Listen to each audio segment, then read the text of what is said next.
Hello, my name is Jess, Araujo, local attorney in Santa Ana, Orange County, California. My pleasure to have with me today Tony Rackauckas, the district attorney of Orange County since 1998, actually, but you actually started in, what, 99? Started in January of 1999. I was elected in 98.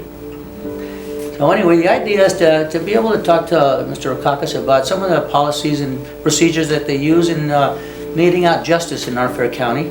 And so some of the questions that have come to me as part of the Latino community is talking about the approach that Mr. Rackauckas and his office, the district attorney's office, uses to determine how to go about achieving the closest thing to justice as possible. And so we'll, first of all, if you want to just give a general statement of your approach in general before we get into some questions, I welcome that. Well, listen, first of all, I'd just let you know it's really my pleasure to be here. And Mr. Araujo, Jess has kind of given me a general part of the question, which is, do we treat people differently, or how do we treat people who are immigrants here, and or maybe even not here legally, as far as our system is concerned. So understand that as the district attorney, it's my job to prosecute criminal cases. So, we enforce the state law of California, and it's been many thousands of criminal cases that we prosecute every year. What's important to us is public safety. It's important to us to try to keep all of the people safe. And in order to support public safety, we need to work with all of the different people who might be victims of crime or witnesses, and so that sometimes it comes up that people have a fear that if they're not here legally, they're not properly documented, that maybe they shouldn't talk to us because we're a law enforcement agency and we're prosecuting criminal conduct. But I ask you not to take that attitude, because we're here to protect your safety. We're here to protect the safety of everybody. And if you're a citizen in this country and you were born here and you've been here for 50 years, we're here to protect your safety. But if you've been here for 10 minutes, you just arrived in this country from Mexico or from some other country, and you're just dropped off and you don't have the proper documentation to legally be here, we're here to protect your safety too. It's very, very important.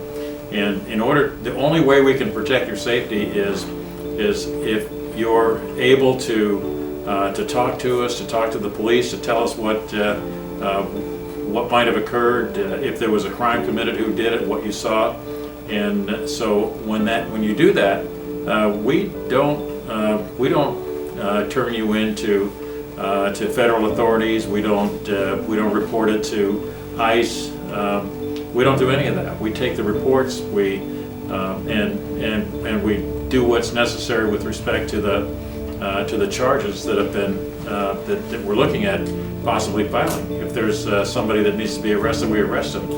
If that happens, we're going to need to have you still be here to testify, to explain what occurred. So our job is to prosecute the criminal cases, and our job is to get the people who are witnesses and people who are victims to let us know what happened, so that we can protect them. Now, Tony, when you have somebody, you don't even care what their immigration status is, do you? No. You don't even ask them, do you? No, we don't care. It's not a part of our case. It doesn't matter to us what somebody's immigration status is. We don't ask about that at all. And you don't care about it? We don't care about it. So, Mr. Rackauckas, do you have occasion to ever be involved with U-visa applications? This is, as you know, the cases where the victims or witnesses perhaps are undocumented and somehow they're involved in the criminal justice system. Has that been part of your experience at all? Sure. Yes, on many occasions we've worked to help people to get U visas, particularly when we have a victim who we need to keep here, or we need to have here in order to stay for a trial, or witnesses who we need to have testify at a trial. There might be an occasion where we would assist with them getting a U visa. And you're part of it, besides having them help you to prosecute a criminal. What they usually benefit from is if they qualify for a U visa from law enforcement, including the district attorney's office.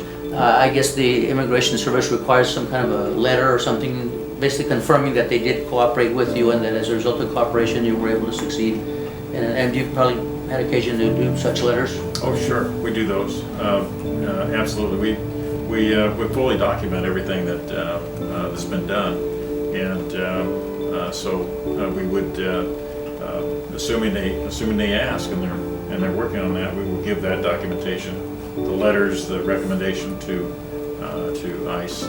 Now, I have seen some of the, obviously I've been on your Hispanic Advisory Commission since 1998, 99.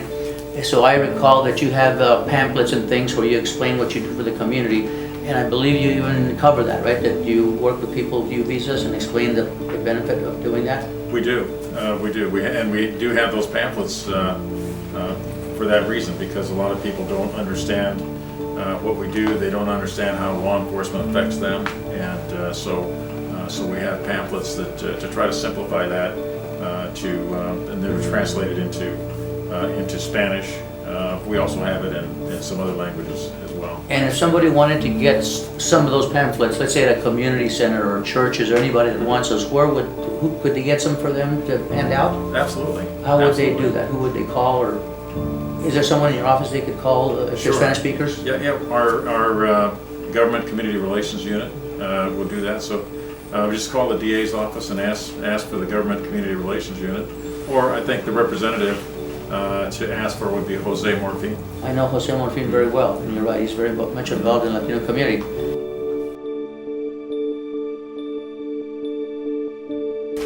I was trying to remember how long it's been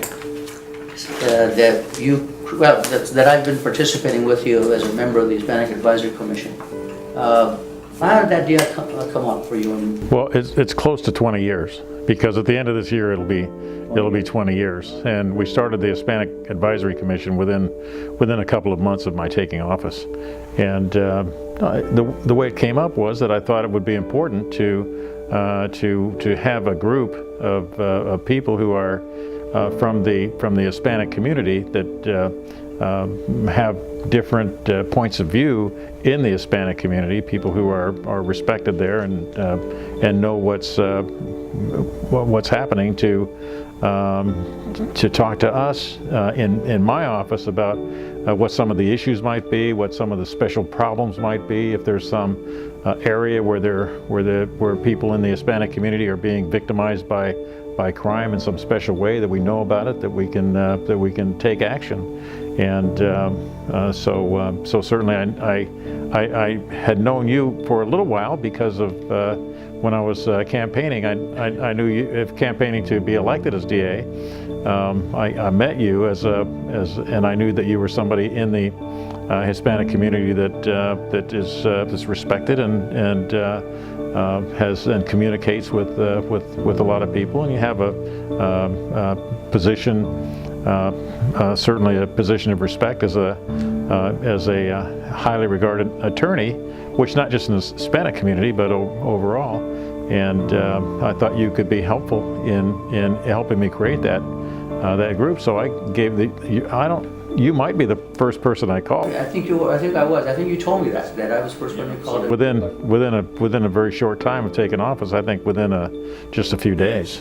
So. And over the almost 20 years that I've been involved with you, I've witnessed the expansion of the program. New ideas been incorporated. I think you created a budget for it to just make sure you could get involved with the community. Maybe some of the things that you remember, like I know you go to many of the events, the Latino and Mexican events that we do in the communities. All your documents are anyway public dissemination. Publications are certainly, I've seen them all in Spanish also. In fact, I've helped in some of the translations. So one of the first things we thought we should do was to create those pamphlets, to create pamphlets that would be explanatory as to people's rights and duties in the United States, and to translate that into Spanish so that and to try to make it easy to understand, so that people could have those. I also recall that one of the ideas that, I don't know how it came up, but at one point I remember the idea was to do a public service, some kind of public service advisory for television. Yeah, public service announcement. And I remember taking you to meet a good friend that we both admire a lot, Ricardo Montalban, famous Yes, actor. yes. And we went to LA together, and we had him actually do the script that I think you wrote about what the office is and why we want people to participate. And he did a great job on that, and I think it was a success. He did a great job, and you're right, and I remember that very well. It was quite an event for me to be introduced to Ricardo Montalban and kind of get to know him a little bit as a person. What a great person he is. I mean, the tremendous figure that you see on television and the movies, I think depicts him pretty well, because that's the kind of guy he is. He's just Real gentleman. He's a real gentleman. And very humble. But the other thing was that he learned that script and gave us the PSA in a very short time. I've never seen anyone do it that fast. Great memory, great actor, great professional. We lost him a few years ago, and we had a big event for him, but he always remembered you, and he was very glad to do it. As you know, he did it very well. But it just shows the scope of your project, not just in general to everybody who's a victim of a crime, but in particular, you paid attention to the Latino community in a way that you created a separate entity for just dealing with Latino issues, and the fact that when we get together, there's an agenda of our issues. And like you said, sometimes even in our community, we may have a different perspective on things, but you have a table there open for everybody to be able to sit and say, this is what I think, and we come up with a consensus, and we usually do a lot of good work. I've always felt a special bond with the Latino community. Probably has to do with my mother being Mexican and growing up and spending a lot of time with the Latino family in East Los Angeles. In fact, I don't think most people know, and I don't think most Latinos know, that your mother's Mexican. Right? She is. What was her last name? Limon? Limon. Limon. Yeah, so actually you were exposed to the culture as a kid growing up. Mm-hmm. Yeah, my mother passed away a couple of years ago. I can tell you this, that she would be disappointed, and she was disappointed that I'm not able to do this interview in Spanish. Well, we're working on it. We'll work on it. Maybe the next one will be in Spanish. All right. Well, Tony Rackauckas, our district attorney, it's a pleasure being able to chat with you and get some issues out on the table for the community. We will look forward to the next one. Well, the pleasure's mine, and I really appreciate it. And I'm very glad to be here and to share whatever I can to try so that people understand what we're about.